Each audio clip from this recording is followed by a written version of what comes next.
평안하셨습니까? 예, 이제 모세의 오기별은 우리가 다 살펴본 것 같고요. 이제 이스라엘 백성들이 아직까지는 최종 목표가 어디입니까? 가나안까지 가야 되죠. 예, 가나안까지 가는 남은 여정들을 또 간략하게 한번 보도록 하겠습니다. 예, 오늘은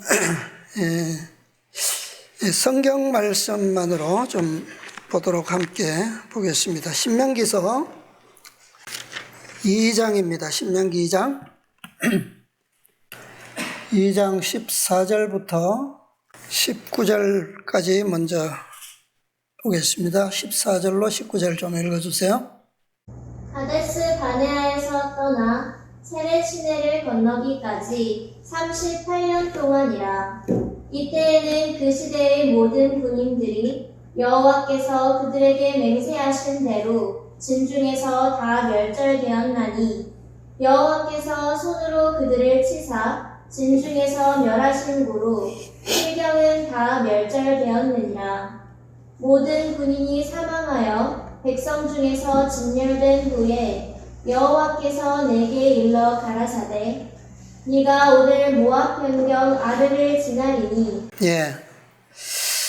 자, 여기 말씀은 38년이 이제 지났습니다. 지나고, 이제 모압 변경을 지나서 이제 요단강 동편 시딤으로 향하고 있는 노중인데, 에돔은 지났어요. 에돔은 지났고 이제 모압 변경을 지나고 있습니다. 그런데 14절에 보니까 이때에는 그 시대의 모든 군인들이 어떻게 되었다고요? 진중에서 다 어떻게 됐다고요? 멸절되었나니 여호와께서 그들을 치사 진중에서 멸하신 거로 필경은 다 멸절되었느니라. 이것이 38년 전에 가데스 바네아에서 일어났던 반역에 대한 선고였죠. 네. 그런데 과연 여기서 1세대가 다 죽었을까요? 모든 군인들이 다 죽었을까요? 여기는 분명히 다 멸절되었나니 그렇게 말씀하셨어요. 자, 그 다음에 요거 읽던 말씀 다 본 다음에 좀 나누겠습니다. 그 다음에 몇 절 지나서 24절부터 다시 보겠습니다. 24절부터 읽어주세요. 너희는 일어나 진행하여 아르논 골짜기를 건너라.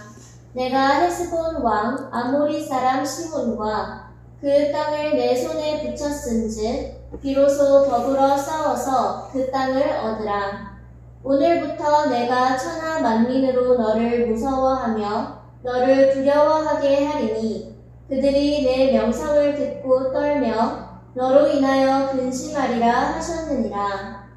내가 그대뭇 광야에서 헤스본 왕 시몬에게 사자를 보내어 평화의 말로 이르기를. 예, 여기 26절에 광야의 이름이 하나 나오는데요. 그대못 광야, 요거 좀 기억하시고 그 다음 27절 보겠습니다. 나를 내 땅으로 통과하게 하라. 내가 대로로만 행하고 좌로나 우로나 치우치지 아니하리라. 너는 돈을 받고 양식을 팔아 나로 먹게 하고 돈을 받고 물을 주어 나로 마시게 하라. 나는 도보로 지날 뿐인즉 세일에 거하는 에서 자손과 아르에 거하는 모압 사람이 내게 행한 것 같이 하라. 그리하면 내가 요단을 건너서 우리 하나님 여호와께서 우리에게 주시는 땅에 이르리라 하나, 헤스본 왕 시몬이 우리의 통과하기를 허락지 아니하였으니, 이는 너의 하나님 여호와께서 그를 내 손에 붙이시려고 그 성품을 완강케 하셨고 그 마음을 강팍케 하셨습니다. 오늘날과 같으니라. 때에 여호와께서 내게 이르시되 내가 비로소 시온과 그 땅을 내게 붙이노니 너는 이제부터 그 땅을 얻어서 기업을 삼으라 하시더니 시온이 그 모든 백성을 거느리고 나와서 우리를 대적하여 야하스에서 싸울 때에 우리 하나님 여호와께서 그를 우리에게 붙이심에 우리가 그와 그 아들들과 그 모든 백성을 찾고 그때에 우리가 그 모든 성읍을 취하고 그 각 성읍을 그 남녀와 유아와 함께 하나도 남기지 아니하고 진멸하였고. 예, 거기까지 보겠습니다. 이 2장에 대한 전체적인 내용은 이렇게 우리가 파악할 수가 있습니다. 여기에 보면 이 헤스본 왕 시온에게 사자를 보내어서 평화의 말로 이르기를 그랬어요. 그런데 내가 너희 땅을 좀 지날 수 있도록 해달라. 좌로나 우로나 행치 아니하고 또 양식과 물도 다 돈을 주고 사 먹겠다라고 했는데 이것은 과거에도 누구에게 이런 서신을 보냈죠? 에돔 왕에게 보냈죠. 에돔 왕. 그랬더니 에돔 왕의 대답은 뭡니까? 무엇이었어요? 결코 지날 수 없으리라. 그런데 그때는 하나님께서 그 땅을 싸우지 말고 어떻게 하라고 그랬어요? 돌아가라. 그 땅은 에서 자손에게 주었기 때문에 싸우면 안 된다. 돌아가라. 그래서 돌았어요. 그런데 이제 여기 와서는요, 이 아모리 족속 헤스본 왕 시온에게는 똑같은 기별을 보냈는데 헤스본 왕 시온이 뭐라고 했습니까? 통과하기를 어떻게 하겠다고요? 허락지 아니하였으니. 자, 그런데 여기서는 하나님께서 돌아가라고 말씀하십니까? 안 하십니까? 안 하시죠? 왜요? 이들은 어느 족속입니까? 이들은 아브라함의 자손이 아니에요. 가나안 족속입니다. 아모리 족속.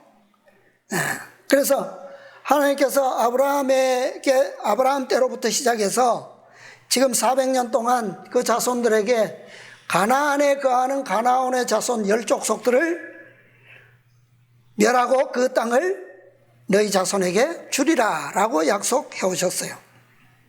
그래서 이제 이스라엘 백성들이 만난 이 헤스본 왕 시온은 이 족속들은 어떻게 해도 되는 겁니까? 이제 싸워서 멸망시켜도 되겠죠? 그래서 여호와께서 그를 내 손에 붙이시려고 그 성품을 완강케 하셨고 그 마음을 강팍케 하셨습니다. 오늘날과 같으니라. 이게 누구한테도 이런 역사가 있었습니까? 과거에. 누구에게도요. 일부러 멸망시키기 위해서 애굽 왕 바로에게 그렇게 했었죠. 그죠? 하나님께서 이렇게 하시는 데에는 그들의 운명이 어떻다는 거예요? 이미 죄의 잔이 찼다는 얘기예요. 그런데 지금 이 상황이 아직은 어디냐 하면 여리고 맞은편 그 시딤 골짜기라고 하는 그곳에 오기 전이에요. 가기 전인데 아까 처음 읽었던 것처럼 벌써 1세대가 군인이 다 어떻게 되었다고요? 완전히 멸절되었다 그랬어요. 다 멸하여진지라 그랬어요. 근데 그게 맞습니까? 아직 거기까지 가려면 아직 더 가야 돼요. 우리가 성경과 예언의 신을 읽을 때 어떻게 읽어야 하는지, 어떻게 이해해야 하는지 무엇이 정확한 의미인지, 또 일반적으로 관용적으로 쓰는 표현이 어떤 건지 우리는 좀 분별하는 게 필요하다라고 생각이 됩니다. 부자 선지자의 456페이지에 보면 거기서 시딤 골짜기에서 두 번째로 이스라엘 백성들을 계수하는 내용이 기록되어 있는데, 거기서 뭐라고 했냐면 시딤에서 범한 죄로 인하여 이스라엘에게 내린 형벌은 거의 40년 전 그들이 반드시 광야에서 죽으리라는 선고를 받았던 거대한 무리 중에 살아남은 자를 멸하였다. 그래서 시내 광야에서 계수한 갈렙과 여호수아 두 사람 외에는 한 사람도 남지 아니하였다라고 되어 있어요. 어느 게 진짜입니까? 지금 읽은 이 신명기 2장의 말씀이 맞아요. 이 말씀이 어디에 나오냐면 민수기 26장에 나옵니다. 두 번째 계수했을 때. 어느 시점이 맞아요? 자, 우리는 시간표상, 그 다음에 하나님께서 마지막 사건들을 인도하시는, 섭리하시는 모든 과정 속에서 하나님의 경륜을 아는 자만이 이런 분별력을 가진다는 거예요. 그래서 저 사건적 구속의 경륜의 시간표를 잘 모르면 이것도 다 죽은 거고 저것도 다 죽은 건데 어느 게 맞는 거야? 자, 이스라엘 백성들이 시내산에서 언약을 맺었죠. 그리고 십계명으로 언약을 맺고 성소의 율례로 계약을 체결합니다. 그런데 그것이 가데스 바네아에 갔을 때 그 언약이 어떻게 돼버려요? 효력이 정지되어 버립니다. 그래서 너희는 40년 동안 광야를 돌다가 결국은 뭐하리라? 죽으리라. 그러나 너희가 보지 못한다고 했던 너희 자손들, 어린 아들들과 부녀들은 그 땅을 뭐하기라? 얻으리라. 그렇게 약속하셨어요. 그리고 38년이 돌아온 겁니다. 다시 가데스에 왔어요. 다시 가데스에 왔다라고 하는 것은 하나님의 언약이 정지되었잖아요. 그죠? 정지되어 있었는데 그것을 다시 회복시키기 위한 여정이 거기서부터 다시 시작된다는 얘기예요. 원점으로 돌아온 거죠. 그런데 그 여정이 길지 못하죠. 다시 무리바에서 백성들은 물론이고 지도자들까지도 모두 하나님의 영광을 실현하지 못했습니다. 지도자는 하나님의 영광을 나타내는데 실패해버렸고 백성들은 지도자로부터 하나님의 영광을 배울 수가 없었어요. 그래서 이스라엘은 다시 어떻게 했습니까? 거기서 만약에 그들이 하나님의 영광을 나타내고 하나님의 영광을 볼 수 있었더라면 에돔 왕에게 전가를 보냈을 때 에돔 왕이 어떻게 했을까요? 통과할 수 있도록 허락했을 겁니다. 그러나 그들의 불신은 하나님의 영광을 저들의 생애 가운데 담지 못했고 결국 그들은 또다시 뭐 해야 하는 겁니까? 다시 돌아야 했어요.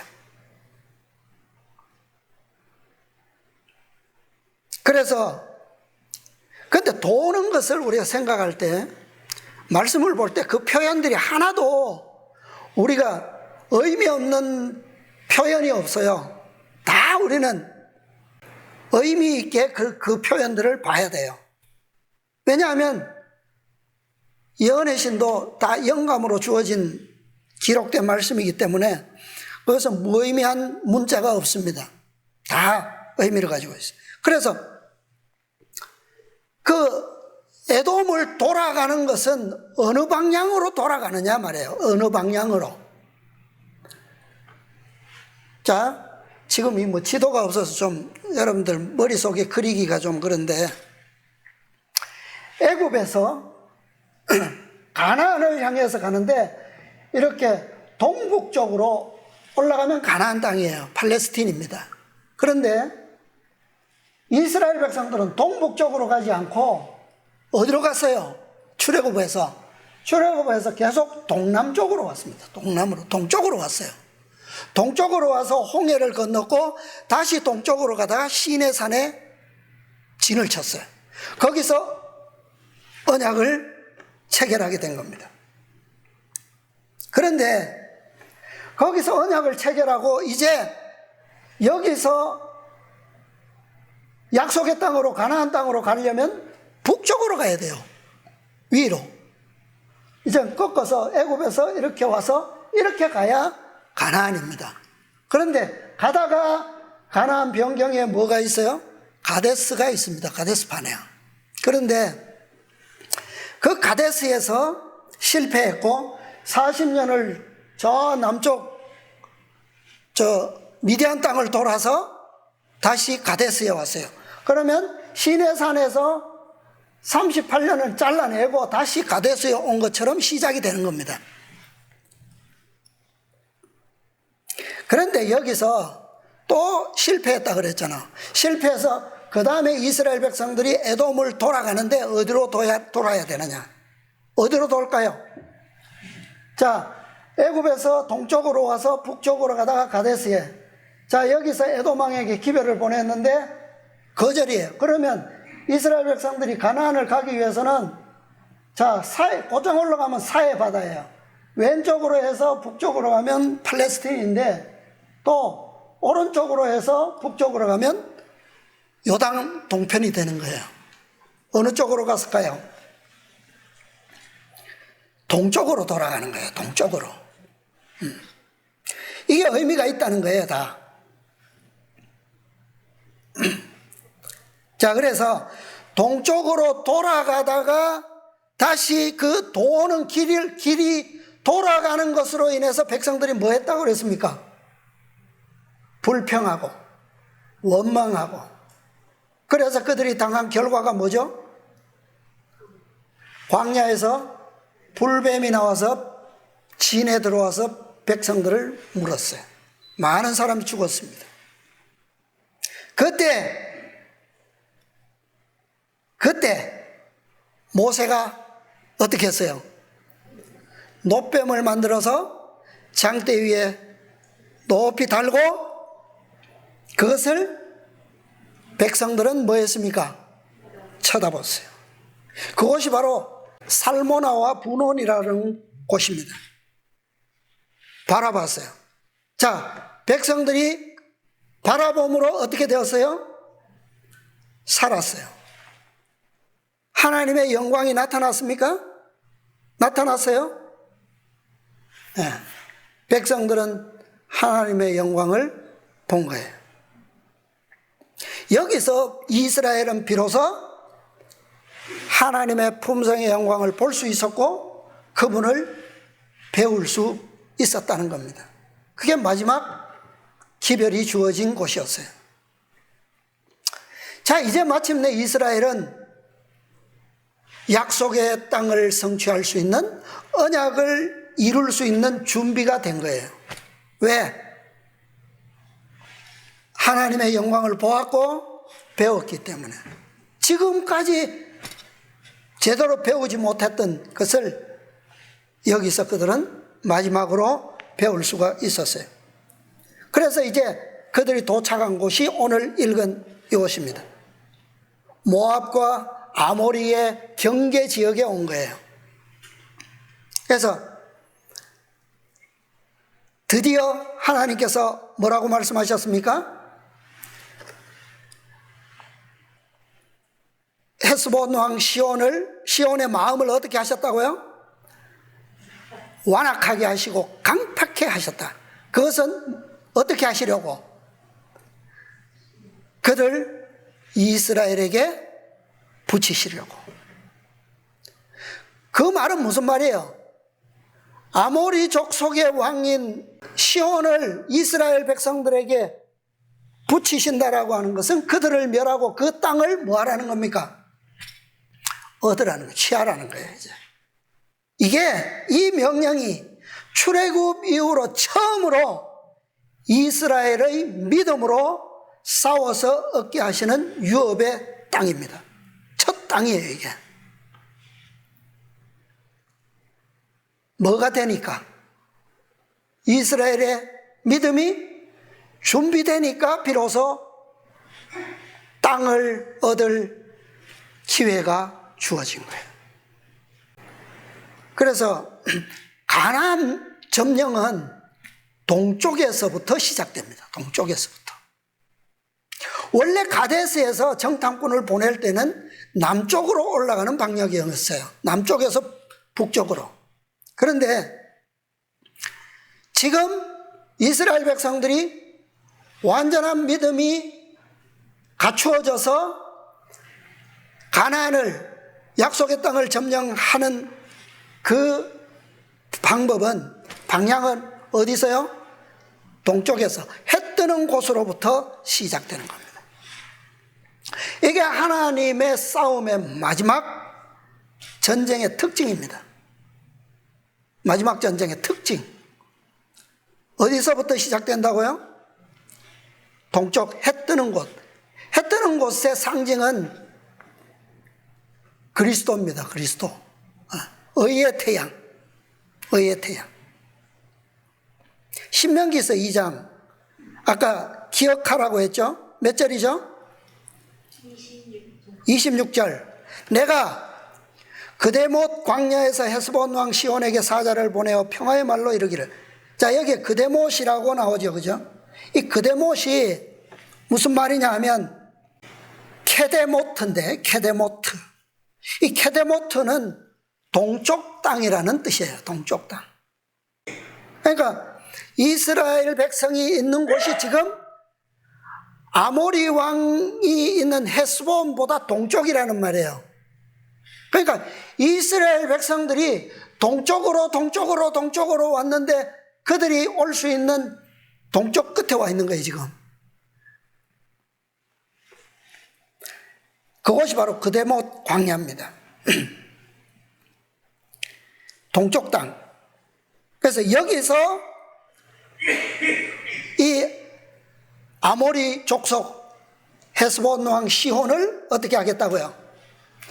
멸하고 그 땅으로부터 너희에게 약속이 성취되도록 하나님께서 계획하신다는 말입니다. 자, 이것은 6,000년 최후의 전쟁. 6,000년 최후의 전쟁은 어느 전쟁입니까? 하나님의 백성들과 그리스도와 사단 간의 대쟁투에서 최후의 전쟁이 어느 전쟁이에요? 아마겟돈 전쟁이에요. 이 아마겟돈 전쟁도 어디서부터 길이 열린다고요? 동쪽에서부터 길이 열립니다. 그리고 동쪽에서부터 정복이 시작됩니다. 바벨론에 대한 정복. 바벨론의 무너짐은 동쪽의 길이 열림으로 시작되는 거예요. 그죠? 동방에서 오는 왕들의 길이, 예. 자, 출애굽한 이스라엘 백성들이 가나안을 정복하기 전에 두 번 백성들을 계수합니다. 처음은 시내산에서 했고요.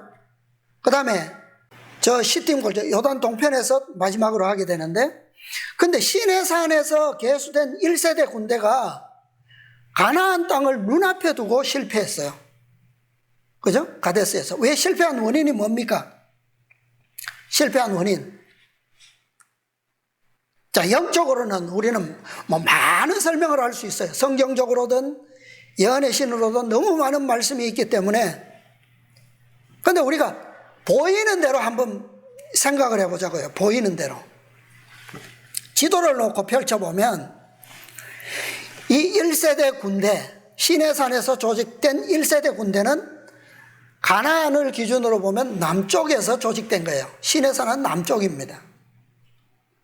그 다음에 남쪽에서부터 북으로, 가데스에서 북쪽으로 향했어요.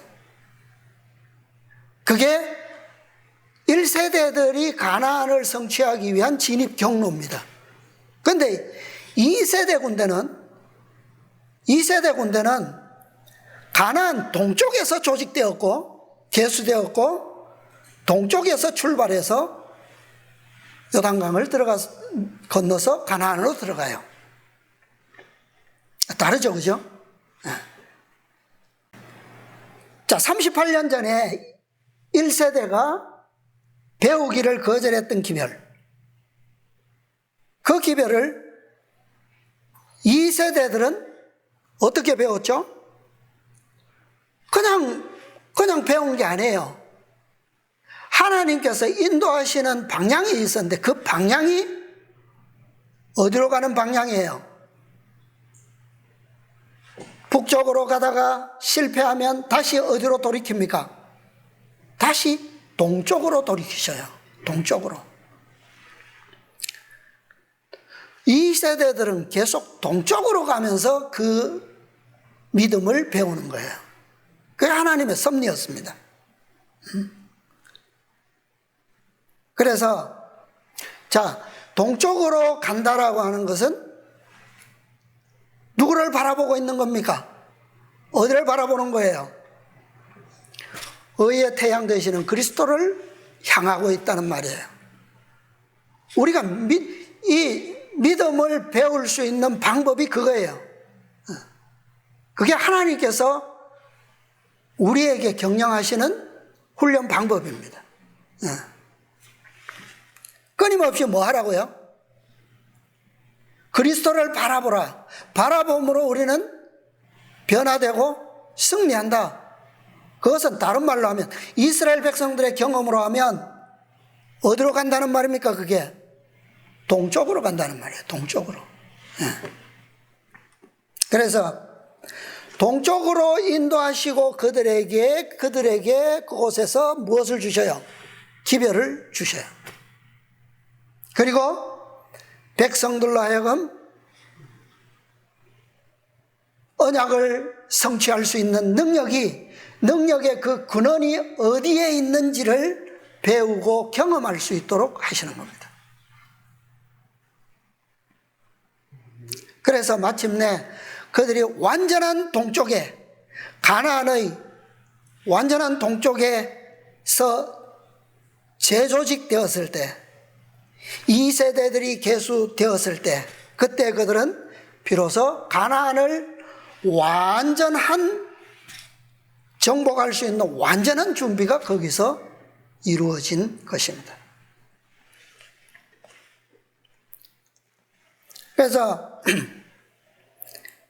이것은 구원이 어디로부터 오는지를 배울 수 있도록 하기 위한 하나님의 계획이었어요.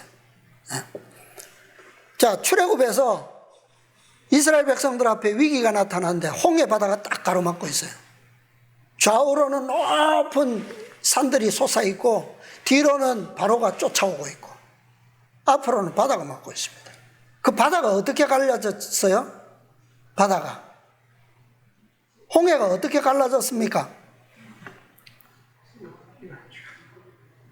밤새도록 무엇이 와서 바람이 와서 물을 갈랐어요.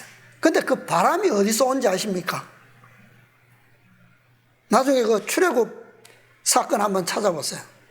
하나님께서 동풍을 일으키셔서 바다를 가르셨어요. 이스라엘의 구원은 다 어디서 온다? 동쪽에서 온다. 그것은 홍해에서도 마찬가지고 나중에 어떤 경험에서든지 똑같이 그렇게 와요. 그래서 38년 후에도 그들은 가데스에서 다시 동쪽으로 전진한 겁니다. 왜? 가데스에서 그들이 동쪽으로 오면서 배웠던 모든 것을 다 가데스에서 어떻게 해버렸어요? 다 상실해버렸어요. 그렇기 때문에 다시 동쪽으로 가야지만 그들은 다시 배울 수 있게 된 겁니다. 그래서 결국 그들은 어디까지 왔어요? 오늘 본 그대못 광야라고 하는 동쪽, 여기는 이 가나안을 중심으로 중앙의 동쪽이 아니고 남쪽에 위치한 동쪽입니다. 그러니까 이스라엘 백성들은 아직 정중앙 동쪽에 서기 위해서는 아직 북쪽으로 더 전진해야 돼요. 그런데 지금 이 남쪽 동극단에 지금 와 있는 겁니다. 여기서 뭐예요? 그대못 광야에서 지금 아모리 족속의 땅을 취할 수 있는 기회가 지금 주어진 거예요. 그 기회가 주어진 것은 무엇을 배웠기 때문에, 그 구원의 능력이 어디서 오는지를 배웠기 때문에, 이것이 바로 가나안 동쪽으로부터 요단강을 건너는 이스라엘 백성들의 믿음의 역사의 시작점이에요. 여기가 시작. 그래서 요단강 동쪽에서 가나안을 향해서 그 요단을 건너는 그 역사는 이스라엘이 가진 완전한 믿음에 대한 첫 번째 역사예요. 지금 이것은 아직은 부분에 불과한 겁니다. 이 그대목 광야에서 시온을 치는 일은. 완전한 믿음의 역사는 가나안 정동, 거기서 시작되는 거예요. 왜? 거기서 그들은 무엇을 메고 갑니까? 언약궤를 메고, 군대가 그 요단을 가르는 게 아니에요. 무엇이 가릅니까? 그들이 어깨에 메고 있는 여호와 우리의 의가 그 길을 연다라고 하는 것을 제사장들이 맨 법궤가 제일 먼저 요단강에 들어섬으로 그것을 증명하는 거예요. 예. 그래서 이 동쪽에서 직접 물을 건넌 이 위대한 승리, 이것은 바로 이스라엘의 완전한 믿음의 역사의 첫 번째 역사라고 하는 거예요. 자, 이제 민수기 21장으로 가서 좀 보겠습니다. 민수기 21장. 자, 9절부터 읽어볼게요. 모세가 노댐을 만들어 장대 위에 다니 뱀에게 물린 자마다 노댐을 쳐다본즉 살더라.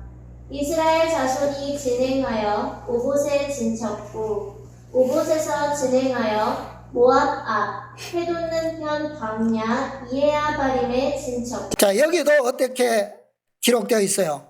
오봇에서도 지금 에돔을 돌아서 동쪽으로 오는 길에 이 노뱀 사건이 일어난 거거든요.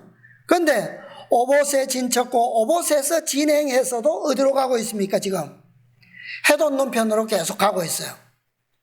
이에야 아바림에 진쳤고 그 다음에 거기서 진행하여 세렛 골짜기에 진쳤고 거기서 진행하여 아모리인의 지경에서 흘러나와서 광야에 이른 아르논 건너편에 진쳤으니 아르논은 모압과 아모리 사이에서 모압의 경계가 된 것이라. 네, 이 길들의 방향이 다 요단강 동편 정통으로 가기 위한 여정이에요. 동으로 가다가 북으로 가다가 동으로 가다가 북으로 가다 이런 여정입니다. 자, 그 다음에 좀 생략하고요. 19절. 마따나에서 나할리엘에 이르렀고 나할리엘에서 가못에 이르렀고 가못에서 모압 들에 있는 골짜기에 이르러 광야가 내려다 보이는 비스가 산 꼭대기에 이르렀더라. 예, 요 두 절도 좀 우리 장소 좀 기억하시기 바랍니다. 그 다음에 21절. 이스라엘이 아모리 왕 시몬에게 사자를 보내어 가로되 우리로 자, 이거 아까 읽었던 말씀 똑같은 말씀이니까 시간이 없어서 생략하겠습니다.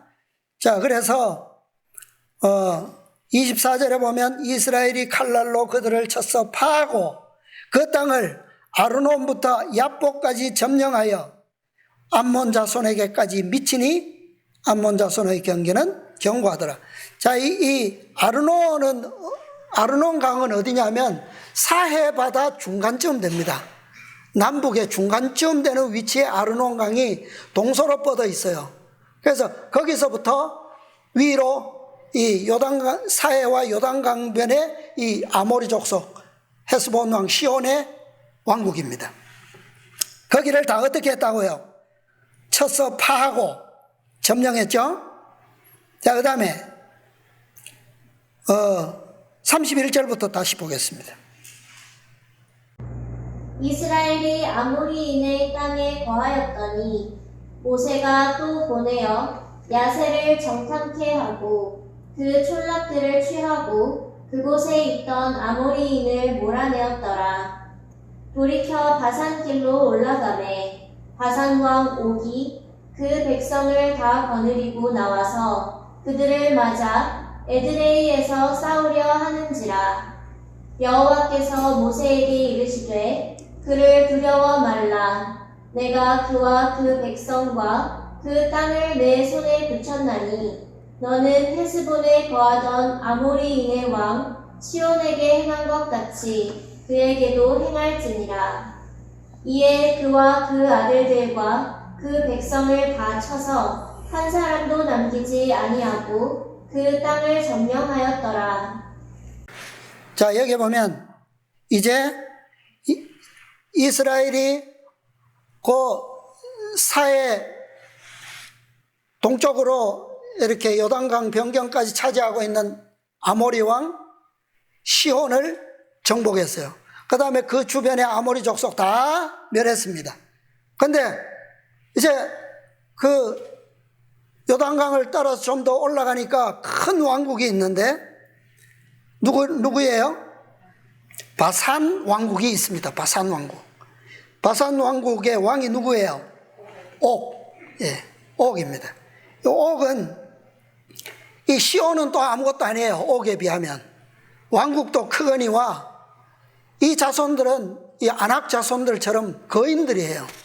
그래서 이 신명기 3장 11절에 보면 뭐라 그랬냐면 르바임 족속의 남은 자는 바산왕 옥뿐이었으며 그의 침상은 철 침상이라. 지금 오히려 암몬 족속의 랍바에 있지 아니하냐. 그것을 사람의 보통 규빗으로 재면 그 장이 9 규빗이요 광이 4 규빗이니라. 이 바산 왕 옥의 철침대가 크기가 길이가 9 규빗이래요. 9 규빗이면 얼마입니까? 보통 규빗이라 그랬는데 뭐 쉽게 계산하면 50cm, 45에서 50cm인데 계산하기 쉽게 50cm면 9 규빗이면 몇 미터예요? 5, 9, 45, 4m 50cm예요. 길이가. 폭은 광이 4 규빗, 5, 4, 20, 2m. 거인이죠. 그러니까 이때에 이 거인족들이 살았는데 거인족의 남은 자가 바산왕 옥뿐이었다는 거야. 그러니까 그가 통치하던 나라는 그 길랏 북쪽 지방 저 위에 그 갈릴리 호수 위쪽까지 아주 넓은 땅입니다. 그 땅을 이 옥이 왕국을 차지하고 있었어요. 그러니까 이스라엘 백성들이 이제 정동에 왔음에도 불구하고 더 올라가지 않아도 돼요. 그런데 올라간 이유가 뭡니까? 이스라엘이 아모리인의 땅에 거하였더니 몰아내었더라고. 돌이켜 바산길로 올라가매. 올라가니까 옥이 어떻게 했다고요? 백성을 군대를 모아 나와서 이스라엘과 싸우려고 딱 하고 있는 거예요. 그래서 여호와께서 이르시되 그를 뭐하지 말라? 두려워 말라. 아모리 왕 시온에게 행한 것 같이 그에게도 행할지니라. 그래서 이 요단강 동편 땅 남쪽 사해 바다로부터 저 위에 요단 시작점까지 이르는 요단 동편 땅 전부 다 어떻게 했습니까? 다 멸했어요. 무엇에 의해서? 하나님의 명령에 의해서. 그렇게 했습니다. 아까 제가 19절 20절이죠. 그 광야에서 맛다나에 이르고 맛다나에서 나할리엘에 이르렀고 나할리엘에서 바못에 이르렀고 바못에서 모압들에 있는 골짜기에 이르러 어디까지 갔습니까? 광야가 내려다 보이는 비스가산 꼭대기에 이르렀더라. 거기서 아모리 왕 시온에게 사자를 보내어 가로되 그랬어요. 자, 그런데 이 장소들을 좀 잠깐 보고 정리하겠습니다. 자, 맛다나. 이 맛다나라고 하는 장소의 의미가 뭐냐 하면 선물을 의미한다 그랬어요. 선물. 무슨 선물일까요? 저는 이게 바로 하나님께서 이스라엘 백성들에게 주신 그 선물이 아닐까. 오늘날 우리에게 시대의 소망 762페이지에 기록된 그 선물이 아닐까 싶어요. 하나님께서 이스라엘에게 주실 수 있는 모든 선물의 결정체가 바로 이 선물입니다. 그렇죠?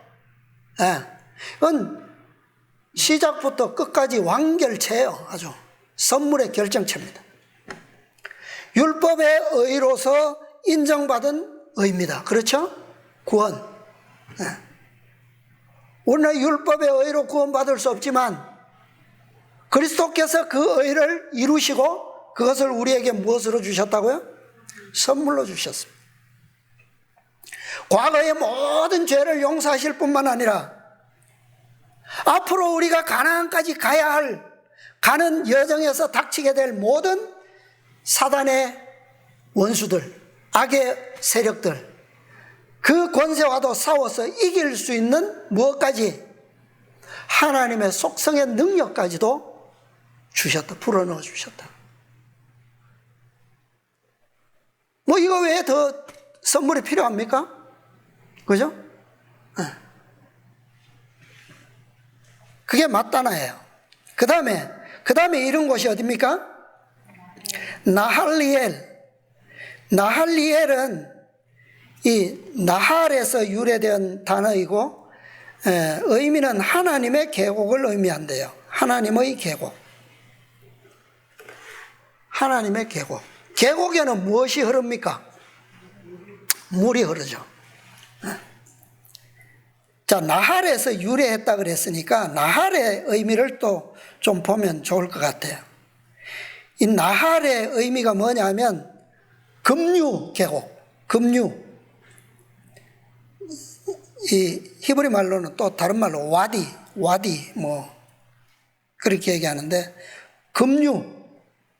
근데 이 급류가 대부분 어떤 곳이냐 하면 아주 가파른 곳이에요. 그죠?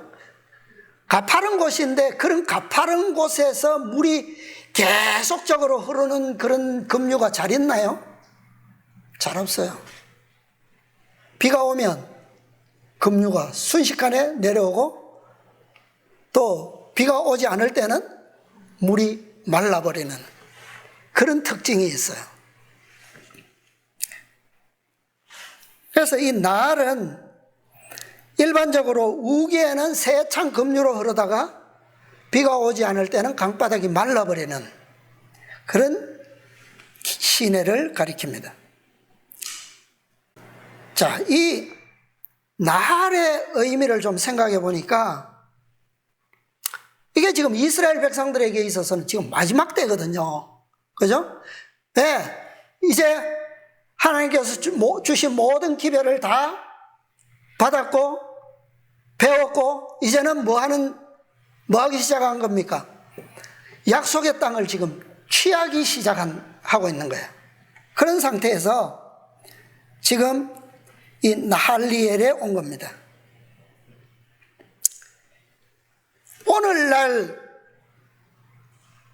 마지막 이스라엘 백성들이 하나님의 백성들이 지나가야 할 마지막 하나님의 계곡, 이게 뭘까요? 여호와의 계곡. 저는 이게 여섯째 재앙 때에 성취될 유브라데 강을 의미하는 게 아닐까 싶어요. 유브라데 강. 고레스가 고대 이스라엘 이 바벨론 역사를 보면 고레스가 바벨론을 어떻게 했어요? 점령하죠? 그런데 그 점령하게 된 역사가 어떻게 가능했습니까? 무엇이 말라서? 유브라데 강물이 말라서 그게 가능했어요. 그런데 그 승리는 누구로부터 온 겁니까? 고레스는 누구의 종이에요?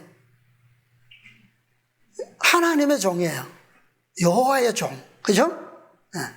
고레스가 하나님의 사자로서 바벨론을 점령하고 멸망시킬 때 그로 하여금 그것이 가능하게 된 그곳이 바로 유브라데 강이 마른 거예요.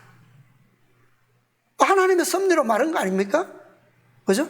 하나님의 지혜죠, 그게. 자, 그 다음에 이스라엘 백성들이 이런 곳이 또 어디예요? 나할리엘 다음에 바못. 이 바못이 어디냐 하면, 자, 유브라데 강물이 마르면 어떻게 돼요?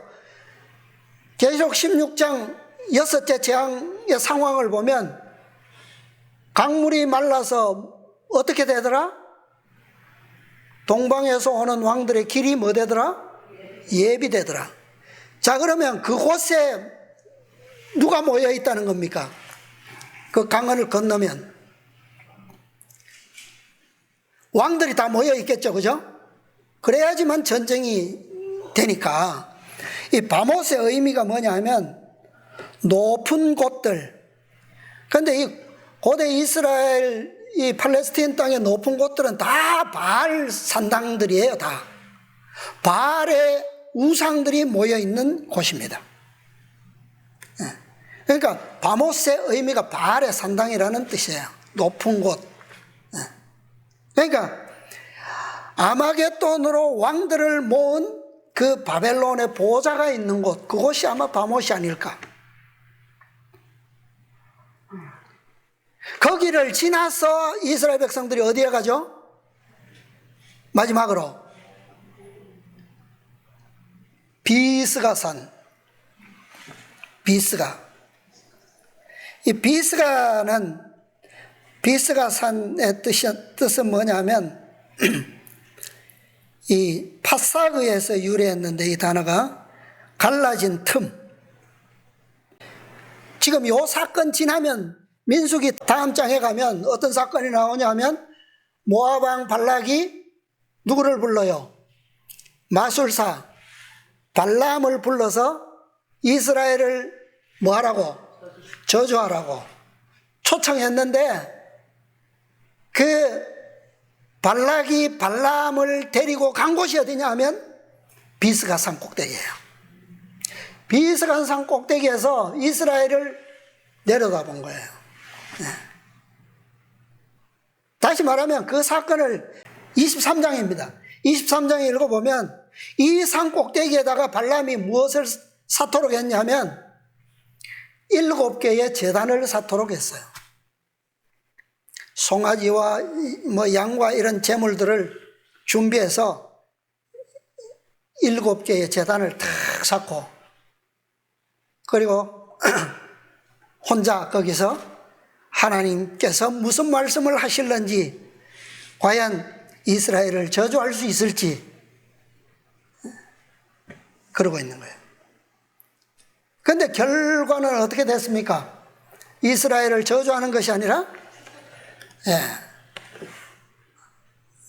하나님께서 이 백성들을 위한 그 신탁을 축복을 3번씩이나 말하죠.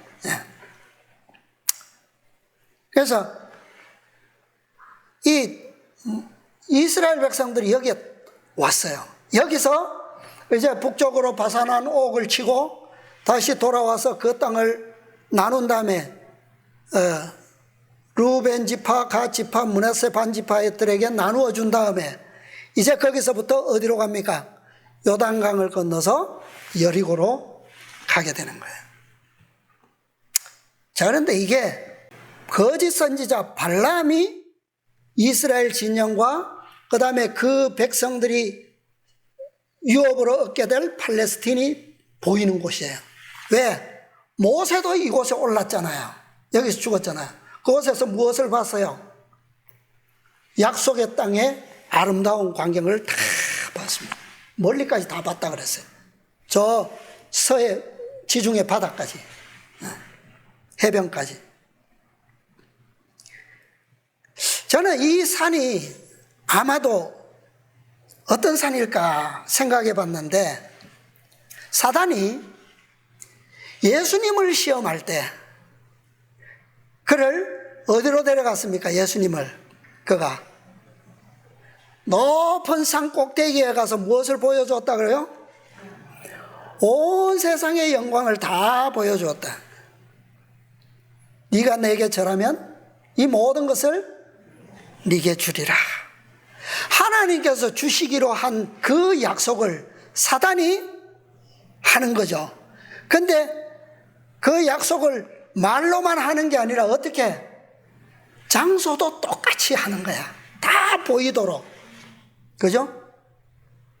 발람이 볼 수 있는 곳에 이스라엘도 섰고, 그죠? 모세도 섰고, 예수님도 서셨어요. 네. 그러니까 이스라엘이 가나안을 점령하는 것은 바로 여기서 시작되는 겁니다. 그러니까 하나님의 백성의 완전한 믿음, 하나님의 백성이 가지고 있는 그분의 영광, 품성, 그것과 사단이 가지고 있는, 그가 가지고 있는 최고의 기만. 예수님께서 마지막으로 절하라 라고 세상의 영광을 보여줬을 때는 그가 가지고 있는 전부를 꺼낸 거예요. 이게 마지막 카드예요. 이거 이상 없잖아요. 그죠? 그러니까 그가 꺼낼 수 있는 모든 것을 다 꺼냈다는 얘기입니다. 그러니까 하나님의 백성들과 사단의 권세가 마주하는 장소, 그곳이라는 거예요. 그러니까 여기 이스라엘 백성들이 여기에 왔다라고 하는 것은 비로소 이들의 믿음이 뭐 할 준비가 됐다는 겁니까? 사단과 마주할 준비가 되었고, 하나님의 명령을 따라서 죄의 잔이 채워진 그 족속들을 멸할 수 있는 준비가 갖추어졌다라고 하는 거죠. 그래서 바로 제가 오늘 말씀드리고 싶은 것은 그거예요. 우리의 믿음이 장성하는 길, 그리고 우리의 믿음이 완성될 수 있는 길, 완전해지는 길은 어느 길이다, 어느 방향이다. 동쪽, 끊임없이 동쪽으로 가는 겁니다. 언제까지? 하나님께서 인도하시는 끝까지. 그게 동쪽 끝이에요. 그것이 무엇을 의미한다고요? 그것이 바로 하나님을 뭐하라? 바라보라. 여호와를 앙망하라. 바라보라. 그리스도께 가는 겁니다. 자, 한 성경절 하나만 찾아보고 마치겠습니다. 에스겔 43장 1절부터 보겠습니다. 그 후에 그가 나를 데리고 문에 이르니 곧 어떤 문이라고요? 동향한 문이라. 이스라엘 하나님의 영광이 어디에서부터 오는데? 동편에서부터 오는데, 하나님의 음성이 많은 물소리 같고 땅은 그 영광으로 인하여 빛나니. 4절, 여호와의 영광이 동문으로 말미암아 어디로 들어가요? 전으로 들어가고. 자, 이것이 우리 하나님의 마지막 백성 14만 4천인들이 야곱의 환난 마지막 절정의 때에 경험하게 될 모습이죠. 그 다음에 44장 1절. 그가 나를 데리고 성소 동향한 밭가문에 돌아오시니 그 문이 닫히었더라. 여호와께서 내게 이르시되 이 문은 닫고 다시 열지 못할지니 아무 사람도 그리로 들어오지 못할 것은 이스라엘 하나님 나 여호와가 그리로 들어왔음이라. 그러므로 닫아 둘지니라. 자, 이스라엘 백성들은 어디에서 어디로 진행합니까? 지금 그들의 약속을 성취하기 위해서, 믿음을 배우기 위해서는 어디서 어디로 갔지만, 서쪽에서 동쪽을 향해 갔지만, 이제 가나안을 정복하고 성취하기 위해서는 어디로 가야 됩니까? 동쪽에서 반대쪽으로 가는 거예요. 다시 말하면 그들이 여호와의 언약궤를 메고 요단을 건넌다라고 하는 말은 그리스도께서, 하나님께서, 군대 장관이 그들과 함께 계신다라고 하는 말이에요. 그죠? 지금까지는 구름 기둥 따로 이스라엘 백성 따로 왔어요. 근데 이제는 준비되고부터는 그 하나님께서 함께 하시는 표가 어디에 있습니까? 구름 기둥에 있지 않고 그들의 어깨에 있는 거예요. 어깨에, 마음에 있는 거예요. 그죠? 그래서 이제 그들은 동쪽으로 들어오신 그리스도와 함께, 하나님과 함께 어디로 가는 겁니까? 가나안으로 들어가는 거예요. 요단을 건너서. 그래서 이스라엘 백성들은 가나안 땅에서 이제 정착하면 그들은 절대 어디로 갈 수 없다? 이 문은 뭐 하라 그랬어요? 이제는 아무도 그 문을 들어올 수 없다. 그 문은 닫혀 있는 거예요. 다시 말하면 동쪽이든 북쪽이든 어느 곳에 있든 누구라도 그 땅을 뭐 할 수 없어요?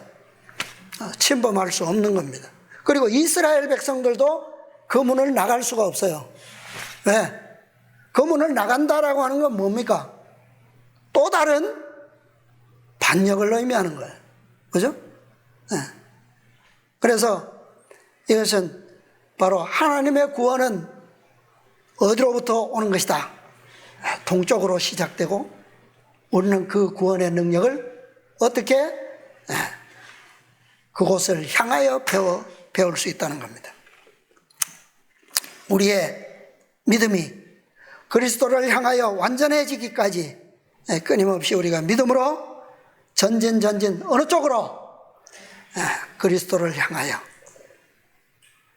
우리 모두 함께 그렇게 힘차게 전진하시기를 바라고 오늘 말씀을 마치겠습니다.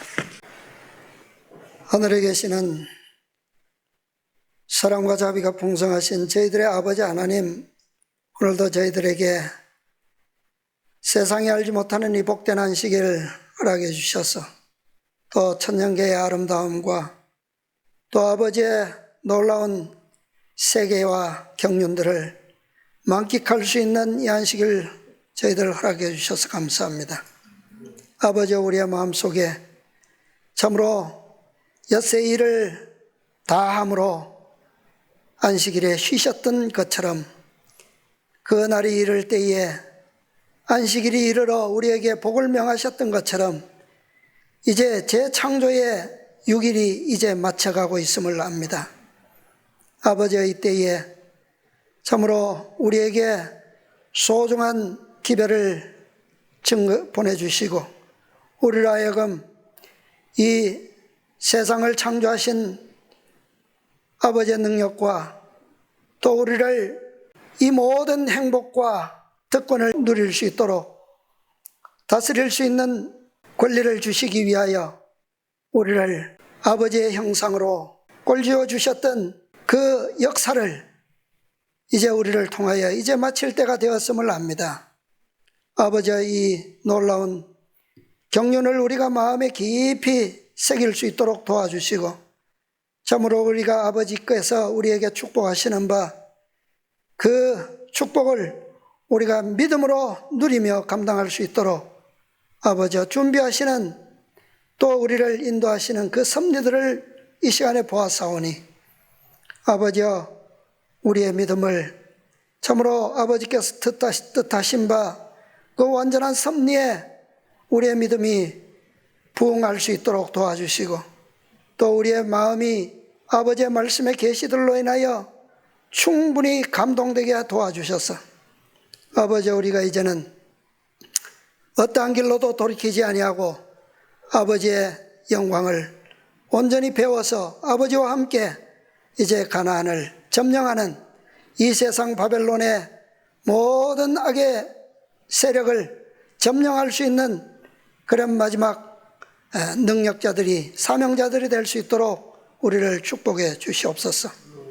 아버지여, 참으로 우리가 아직까지는 우리를 온전케 하시기 위하여 아버지의 우편에서 우리를 중보하시는 주님을 우리의 마음에 믿음의 눈으로 끊임없이 향할 수 있도록 도와주시고, 우리의 마음이 항상 오른편, 동편을 향하여 주님을 바라볼 수 있도록 인도하여 주시옵소서. 아버지와 끊임없이 아버지의 교훈의 말씀들을 우리의 마음속에 새기게 도와주시고, 그 말씀이 우리 속에서 역사하실 수 있는 그런 믿음의 마음들이 항상 성령을 통하여 감동될 수 있도록 인도하여 주시옵소서. 아버지여, 이제 우리에게 이제 시련의 날이 가까움을 아버지의 세상의 수많은 징조들을 통해서 보고 있습니다. 아버지여, 우리의 믿음을 온전히 준비할 수 있도록 도와주시고, 참으로 야곱이 모든 선물들을 앞서 보내고 밤 동안 주님의 천사와 실험하여 그 온전한 축복을 누릴 수 있었던 것처럼 아버지여, 그렇게 되기 위하여 오늘 우리에게 주어진 이 은혜의 시간에 아버지여, 우리의 모든 허물과 죄들을 돌이켜 회개하며 주님 앞에 고백할 수 있도록 인도하여 주시옵소서. 우리의 생애들을 돌이켜볼 수 있도록 도와주시고, 참으로 우리의 더럽고 추악한 모든 흑암의 역사들이 주님 앞에서 다시 그 환난의 때에 그 기록이 읽혀지지 않도록 아버지와 우리의 기억에서 지워질 수 있는 유쾌하게 되는 날에 특별한 축복의 경험들을 우리 모두 가질 수 있도록 인도하여 주시옵소서. 아버지와 우리의 기억 속에서는 오로지 우리의 구원 되시는 하나님과 주님을 기억할 수 있도록 도와주시고, 그분의 능력과 영광을 신뢰하는 그 충성만을 우리의 마음속에 길이 간직할 수 있도록 인도하여 주시옵소서. 아버지와 이제 사랑하는 우리의 가족들, 또 믿음의 형제들 다 흩어져 있지만 어떠한 외로움과 또 어떠한 역경 속에서도 우리의 믿음의 완전을 위하여 역사하시는 주님의 중보를 힘입어서 승리할 수 있도록 다 함께 인도하여 주시옵소서. 오늘 우리에게 베푸신 은혜와 또 구원의 말씀들로 인하여 감사드리오며, 남은 시간도 주님께서 영광 받으시고 또 우리의 마음이 주님의 말씀으로 인하여 소성될 수 있도록 인도하여 주시옵소서. 모든 말씀 감사드리오며 우리 구주 예수님의 이름으로 기도드리옵나이다.